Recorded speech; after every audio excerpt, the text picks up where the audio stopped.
Organizar a própria vida não é espetáculo, não é algo feito para impressionar ou conquistar olhares. É, na verdade, um processo íntimo, discreto, silencioso. Vivemos em uma sociedade em que a pressa e a aparência são quase exigências, mas a verdadeira ordem começa quando deixamos de sustentar máscaras e escolhemos olhar para dentro. Uma vida desorganizada reflete uma mente caótica, dispersa e fragmentada. Já uma vida organizada nasce de um alinhamento interno, de uma clareza silenciosa que não precisa ser anunciada. Carl Jung dizia que a maior parte de nossas dificuldades não vem do mundo, mas daquilo que não reconhecemos em nós mesmos. E é exatamente por isso que, antes de organizar a casa, a agenda ou os planos, é preciso organizar a psique. Esse movimento não se faz de uma só vez, ele é gradual, feito de pequenas escolhas que, repetidas no cotidiano, criam um espaço para que o self, o centro profundo da nossa existência, comece a guiar a jornada. Nesse caminho não importa o quanto o mundo exterior esteja em desordem, porque a verdadeira força surge quando somos capazes de sustentar clareza dentro de nós. Ao contrário do que muitos pensam, viver de forma organizada não é viver de forma rígida, mas aprender a escolher o essencial e abandonar o que apenas ocupa espaço. É aprender a dizer não para o excesso, para o barulho, para tudo aquilo que rouba nossa energia vital. É aceitar que ordem não se conquista de fora para dentro, mas de dentro para fora. A pergunta que se impõe é simples. Você está disposto a iniciar esse processo silencioso, longe da necessidade de aprovação, construindo uma vida que faça sentido para você, mesmo que ninguém perceba? Porque é nesse ponto e somente nele que começa a verdadeira transformação. Muitas vezes acreditamos que nossa vida está desorganizada por causa de fatores externos, compromissos em excesso, pessoas difíceis, imprevistos que parecem se repetir sem trégua. Mas a psicologia profunda de Carl Jung nos mostra uma verdade desconfortável. O caos de fora é, na maioria das vezes, apenas o espelho do que está desalinhado dentro de nós. Quando evitamos olhar para nossas próprias feridas, quando escondemos emoções ou necessidades genuínas, o inconsciente encontra uma forma de se manifestar. E ele faz isso projetando no mundo o que não aceitamos em nós mesmos. É por isso que Jung dizia: tudo aquilo que não enfrentamos em nós, acabamos vivendo como destino. O que reprimimos se disfarça em padrões repetidos, em escolhas confusas, em relações que refletem nossa sombra. O resultado é uma vida marcada pela reatividade. Em vez de agirmos com consciência, passamos a reagir a impulsos invisíveis. Reagimos com pressa, com ansiedade, com fuga. E cada reação reforça ainda mais a sensação de que não temos controle. Mas, no fundo, o problema não está no mundo que nos cerca, e sim na cisão interna que nos impede de agir a partir de um centro sólido. O caos, nesse sentido, não deve ser visto como inimigo. Ele é um mensageiro. Ele aponta para aquilo que precisa ser reintegrado, para o que está pedindo voz em nossa alma. Ao invés de tentar apagar os sintomas externos, arrumando apenas a superfície, precisamos de coragem para olhar para dentro. Quando acolhemos a sombra, quando damos espaço ao que foi silenciado, a ordem começa a se reestabelecer. A organização real, portanto, não nasce de métodos de produtividade ou de um calendário impecável. Ela nasce da reconciliação. É quando aceitamos nossos medos, nossos desejos não reconhecidos, nossas contradições, que a mente deixa de ser um campo de batalha e começa a se tornar um espaço de integração. Somente aí o caos externo perde força e abre caminho para uma vida em que a ordem não é aparência, mas reflexo da harmonia interior. Organizar a vida não significa apenas cumprir compromissos, manter a rotina em ordem ou alcançar estabilidade material. Na visão de Carl Jung, esse movimento está profundamente ligado ao processo de individuação, que é a jornada de integração entre o consciente e o inconsciente. É o esforço de tornar-se inteiro, de reconciliar luz e sombra, razão e emoção, ego e self. Individuar-se é muito mais do que parecer alguém equilibrado. É assumir, com coragem, a verdade de quem se é. Isso significa olhar para os aspectos esquecidos ou rejeitados da própria personalidade, medos, complexos, feridas, desejos que foram reprimidos. A individuação exige uma reconciliação com tudo aquilo que evitamos, mas que continua agindo em silêncio em nossa vida. A desordem, muitas vezes, é justamente o reflexo desse conflito não resolvido. Se a mente está fragmentada, se emoções não reconhecidas ocupam espaço dentro de nós, a vida prática se torna confusa. Os relacionamentos se desgastam, as escolhas perdem clareza e a sensação de vazio se instala. É como se a alma estivesse pedindo, por meio da desorganização, que nos voltássemos para dentro. Jung afirmava que tornar-se quem realmente somos é mais importante do que corresponder às expectativas externas. Por isso, o ato de organizar a vida é também um compromisso com a autenticidade. Quando passamos a viver não para agradar, mas para sermos fiéis ao que sentimos, pensamos e desejamos de forma verdadeira, entramos em contato com o Self, a instância mais profunda da psique. Essa ordem interior não é sinônimo de rigidez, mas de clareza. Não é controle obsessivo, mas harmonia. É a consciência de que o verdadeiro poder não está em moldar o mundo à nossa volta, mas em organizar a própria alma. É nesse processo de individuação que a vida deixa de ser um conjunto de obrigações e se transforma em um caminho de sentido. A transformação interior não acontece de forma grandiosa ou repentina. Ela se constrói no cotidiano, em gestos pequenos, mas consistentes. Organizar a vida sob a ótica de Jung não é sobre criar grandes planos ou esperar por um momento perfeito, mas sobre cultivar práticas silenciosas que fortalecem a conexão com o Self. Um exemplo é o início do dia. A forma como despertamos molda toda a nossa experiência. Quando mergulhamos imediatamente no barulho das notificações, dos compromissos e da pressa, nos afastamos do centro e entramos no caos coletivo. Mas quando escolhemos começar com silêncio, presença e respiração consciente, criamos um espaço simbólico de reconexão com a alma. Esse pequeno ritual não é um detalhe, mas um marco. Ele separa uma vida vivida em reação de uma vida guiada por intenção. Outra prática essencial é reduzir distrações. Vivemos em um tempo marcado pelo excesso de estímulos. O problema não está em acessá-los, mas em nos deixar dominar por eles. Cada notificação aceita sem consciência, cada impulso de checar informações irrelevantes é uma energia desviada do que realmente importa. Proteger a atenção é proteger a própria alma. É no silêncio, na pausa e na observação que as mensagens do inconsciente emergem. A intuição, que Jung reconheceu como função fundamental da psique, não floresce no barulho, mas na quietude. Também precisamos aprender a lidar com o supérfluo. Muitas vezes acumulamos objetos, compromissos ou hábitos não porque são necessários, mas porque escondem vazios que não queremos enfrentar. O excesso, nesse caso, é apenas sombra disfarçada. Viver com menos, em sentido psicológico, é abrir espaço para a autenticidade. É permitir que a vida reflita aquilo que realmente somos e não aquilo que usamos para esconder nossa incompletude. E, por fim, está a capacidade de estabelecer limites. Dizer não é um gesto de organização interior. Sem limites claros, o ego se fragiliza, buscando agradar e se fragmentando diante das demandas externas. Quando criamos fronteiras saudáveis, não afastamos as pessoas, mas protegemos o espaço necessário para o florescimento do Self. O limite não é muro, mas solo fértil onde o autoconhecimento pode crescer. Essas práticas, embora simples, representam a base de uma vida ordenada. Elas não são técnicas passageiras, mas escolhas constantes que, repetidas ao longo do tempo, moldam uma estrutura interna sólida, capaz de sustentar qualquer transformação verdadeira.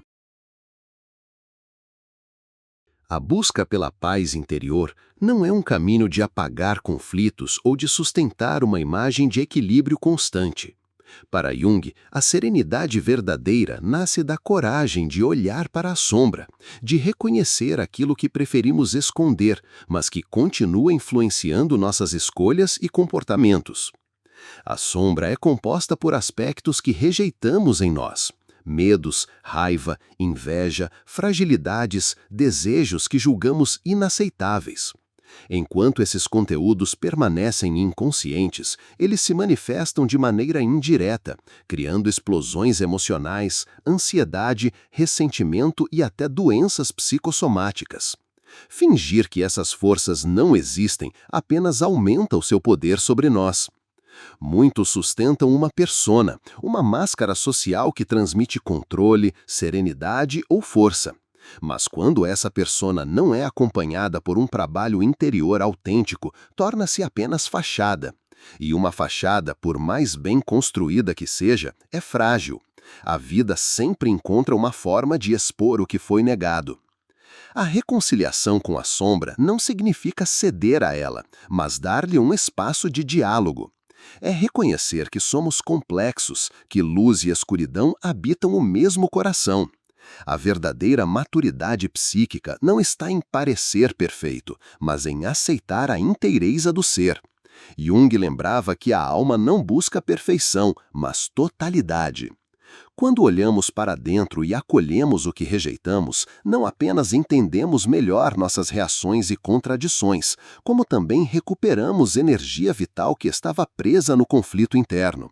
É nesse ponto que surge uma paz diferente daquela que depende de circunstâncias externas. Trata-se de uma serenidade enraizada na aceitação da complexidade da própria existência. Organizar a vida nesse sentido é também reconciliar-se consigo mesmo. É transformar a luta contra as próprias partes em uma conversa honesta, em uma integração que nos liberta do peso das máscaras e abre espaço para uma vida mais verdadeira. É nesse diálogo silencioso entre sombra e luz que a verdadeira paz encontra seu lugar. Entre todas as forças que moldam nossa vida interior, a atenção ocupa um lugar central. Aquilo em que escolhemos focar determina não apenas o que percebemos do mundo, mas também o que se enraiza em nossa psique. Jung via a atenção como uma alavanca. Direcioná-la de forma consciente é escolher quais conteúdos terão espaço em nossa consciência e, portanto, quais símbolos guiarão nosso processo de individuação. No entanto, vivemos em uma época em que a atenção é constantemente sequestrada. Notificações, conteúdos rápidos, demandas externas. Cada distração aceita sem reflexão é um pedaço da nossa energia cedido a forças inconscientes. Quando isso se repete, a mente se fragmenta, perdendo a capacidade de distinguir o essencial do supérfluo. Essa dispersão não é apenas um hábito moderno, mas um sintoma de um ego enfraquecido, facilmente colonizado por padrões coletivos que não representam nossa verdade interior. Assumir o controle da atenção é um ato de autonomia psíquica. É aprender a filtrar, a dizer não ao excesso de informações que apenas preenchem, mas não nutrem. É cultivar momentos de silêncio, de pausa, onde a mente pode se organizar e o inconsciente pode se manifestar. Nesses intervalos, ideias emergem com clareza, símbolos esquecidos retornam, emoções ganham forma e podem ser integradas. O ego, fortalecido por esse exercício, cumpre sua função mais elevada: mediar de forma saudável a relação entre o mundo externo e as profundezas da alma. Quando a atenção é desperta, conseguimos identificar padrões repetitivos, reconhecer projeções e tomar decisões mais alinhadas com o self. A vida deixa de ser conduzida por impulsos automáticos e passa a ser guiada por escolhas conscientes. Organizar a vida, portanto, exige também organizar a própria atenção. Quem recupera o poder sobre o foco, recupera o leme da própria existência. E é justamente nessa disciplina silenciosa de escolher onde olhar, o que ouvir e o que absorver que começa a verdadeira liberdade interior. Viver com propósito não significa seguir metas externas ou ambições ditadas pela sociedade. Para Jung, propósito é ouvir a voz do self, a instância mais profunda da psique que representa a totalidade do ser. Essa voz não se impõe com barulho, não exige reconhecimento. Ela fala em símbolos, em intuições, em sonhos e inquietações silenciosas que nos convidam a trilhar caminhos autênticos. O ego, por sua vez, busca estabilidade, reconhecimento e controle. Ele é necessário para a vida prática, mas se torna tirano quando ignora o chamado interior. Uma vida guiada apenas pelo ego acaba marcada por decisões tomadas por medo, comparação ou desejo de aprovação. Nesse estado, mesmo que as conquistas externas sejam alcançadas, a sensação de vazio permanece. Jung chamava isso de perda do sentido da vida, quando o self é sufocado e a existência perde sua profundidade. Escutar a voz do self exige coragem. Muitas vezes ela aponta em direções contrárias ao que é esperado por familiares, pela cultura ou até mesmo pela lógica racional. Ainda assim, é apenas ao responder a esse chamado que a vida ganha verdadeiramente significado. Propósito não é um plano fixo, mas um diálogo contínuo com o inconsciente. É observar padrões que se repetem, sinais que emergem dos sonhos, emoções que denunciam desconexões internas. O propósito, nesse sentido, não é sobre ser especial, mas sobre ser inteiro. É alinhar choices, pensamentos e sentimentos de modo que cada ação deixe de ser apenas funcional e passe a ser expressão de uma jornada única de transformação.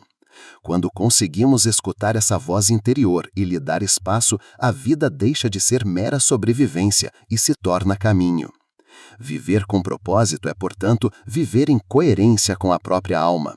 É reconhecer que o objetivo maior da existência não é acumular conquistas externas, mas realizar o self. E essa realização não acontece de uma vez, mas no fluxo da vida cotidiana, em cada gesto guiado pela autenticidade que brota de dentro.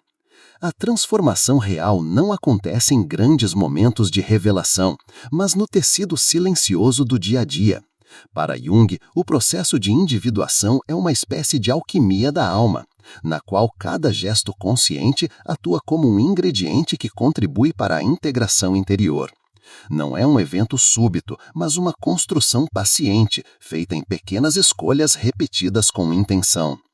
O inconsciente carrega forças vastas e conteúdos que muitas vezes desconhecemos.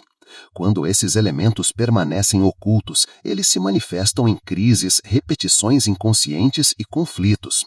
É no momento em que os trazemos à luz, em que olhamos para dentro sem fugir, que a verdadeira mudança começa. Essa tomada de consciência é a chave da transformação. O que estava oculto deixa de nos controlar e passa a ser integrado ao nosso ser. Esse trabalho não se sustenta em técnicas grandiosas, mas em práticas simples. Reservar minutos para escrever, observar emoções sem julgamento, silenciar a mente para ouvir os próprios sonhos. Esses atos aparentemente pequenos funcionam como o fogo lento que, ao longo do tempo, transmuta o chumbo da desordem psíquica no ouro da consciência. A disciplina se soma à compaixão, porque a alma não se transforma pela força, mas pela aproximação do que é verdadeiro. Cada pequeno avanço representa uma vitória silenciosa sobre o caos interno. Ao cultivar hábitos conscientes, criamos espaço para que o self floresça e para que a vida externa reflita a harmonia interior que está sendo construída. É por isso que Jung afirmava que a verdadeira revolução é interior. O mundo pode permanecer caótico, mas quando nos organizamos por dentro, encontramos um centro que sustenta todas as tempestades. A alquimia da alma é, portanto, um processo contínuo, feito de paciência, coragem e presença. Não se trata de mudar o mundo para depois mudar a si mesmo, mas de transformar-se internamente para que, inevitavelmente, o mundo ao redor também se transforme. É nesse movimento constante e silencioso que a vida deixa de ser fragmentada e se torna inteira. Muitos acreditam que a verdadeira paz se alcança quando eliminamos os conflitos, quando silenciamos nossas emoções mais intensas ou quando construímos uma vida livre de contradições. No entanto, para Jung, a paz genuína não é a ausência de tensão, mas o resultado da integração consciente de todas as forças que habitam a alma. Dentro de nós convivem opostos, coragem e medo, amor e raiva, clareza e dúvida. Quando rejeitamos uma dessas partes, quando escolhemos acreditar que só podemos ser luz e nunca sombra, criamos um desequilíbrio que se reflete em nossa vida exterior. A recusa em aceitar nossa complexidade não nos torna mais fortes, apenas mais frágeis. É por isso que a paz não pode ser construída sobre a repressão. Ela nasce da reconciliação. Quando temos coragem de olhar para dentro e acolher o que consideramos indesejável, passamos a compreender melhor nossas reações, nossos impulsos e nossas escolhas.